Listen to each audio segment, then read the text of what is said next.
پھر فرمایا کہ ردوہا علیہ، انہیں میرے پاس واپس لاؤ، ان گھوڑوں کو میرے پاس واپس لاؤ۔ فطافق مسحا بالسوق والاعناق، تو آپ شروع ہوئے چھونا گھوڑوں کے پاؤں کو اور ان کی گردنوں کو، بڑی محبت سے گھوڑے کی جو پاؤں ہیں، ٹانگیں ہیں، ان پر ہاتھ پھیرنے لگے۔ مسح، ہاتھ پھیرنا جسم پر، اس لیے جب دم کرتے ہیں تو مریض پر ہاتھ پھیرا جاتا ہے، اس کو مسح کہا جاتا ہے، اور پاؤں پر مسح کرتے ہیں جب موزے پہنے ہوں پگڑی پر، وہ ہاتھ پھیرنے کے معنی میں۔ تو شروع ہو گیا ہاتھ پھیرنا بسوق، ساق کی جمع، وہ مراد پنڈلی یا مراد ان کی ٹانگیں اور پاؤں، ہاتھ، اور والاعناق، عنق کی جمع مانا گردن، گردنوں پر اور ٹانگوں پر ہاتھ پھیرنے لگے بڑی محبت کے ساتھ۔ نبی علیہ السلام کی بھی یہ سنت تھی، جو آپ کے گھوڑے ہوتے جو جہاد کے لیے بندے ہوتے، کبھی آپ آتے تو اس کی پیشانی پر اپنا ہاتھ پھیرتے، بلکہ نبی علیہ السلام کا فرمان ہے الخیل مأخوذ بنواصیہ الخیر الی یوم القیامہ، کہ گھوڑے جو ہیں ان کی پیشانی میں قیامت تک کے لیے خیر لکھ دی گئی،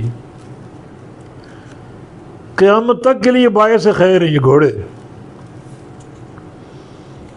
یعنی جہاد ان کی پشت پر قیامت تک چلے گا۔ گو تم ایٹم بم بنا چکے ہو، بڑے بڑے اسلحے تیار کر چکے ہو، مگر گھوڑا اس کی ضرورتوں میں پڑتی رہے گی۔ اور اس کا مشاہدہ ہم نے اس دور میں کیا جس دور میں افغانستان میں ہم مجاہدین روس سے برسر پیکار تھے، اور بعض پوسٹوں پر جہاں جدید وسائل ناکارہ ہو جاتے وہاں گھوڑے کام آتے، بلندیوں پر سامان پہنچانا، کوئی وسائل موجود نہ ہوتے جو وہاں تک پہنچا سکیں، گھوڑے وہاں کام آتے اور وہ ترسیل ان کے ذریعے ممکن ہوتی۔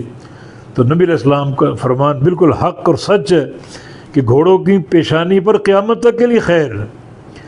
گو آپ وسائل میں ترقی کر جائیں، بے تحاشا چیزیں ایجاد کر لیں، مگر پھر بھی ایسے مراحل آئیں گے آپ کے پاس کہ گھوڑے کی ضرورت آپ کو پڑے گی۔ تبھی تو اللہ تعالیٰ نے گھوڑوں کی قسم کھائی سورہ عادیات میں، فالعادیات ضبحا فالموریات قدحا فالمغیرات صبحا فاثرن بہ نقعا فوسطن بہ جمعا، یہ 5 چیزیں جو گھوڑوں کے جہادی کردار سے تعلق ہے۔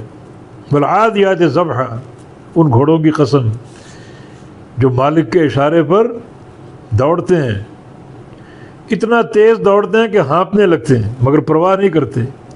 فالموریات قدحا، اتنا شدت سے دوڑتے ہیں کہ ان کی ٹاپوں سے چنگاریاں نکلتی ہیں۔ فالمغیرات صبحا، صبح کے وقت مالک کے اشارے پر دشمن کے علاقوں میں شبخون مارتے ہیں۔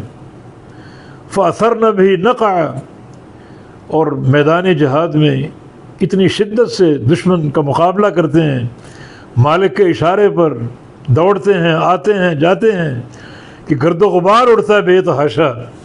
فوسطن بہ جمعا، اور مالک کے اشارے پر بڑی بڑی جتھوں میں، جماعتوں میں گھس جاتے ہیں، داخل ہو جاتے ہیں اور اپنی پرواہ نہیں کرتے۔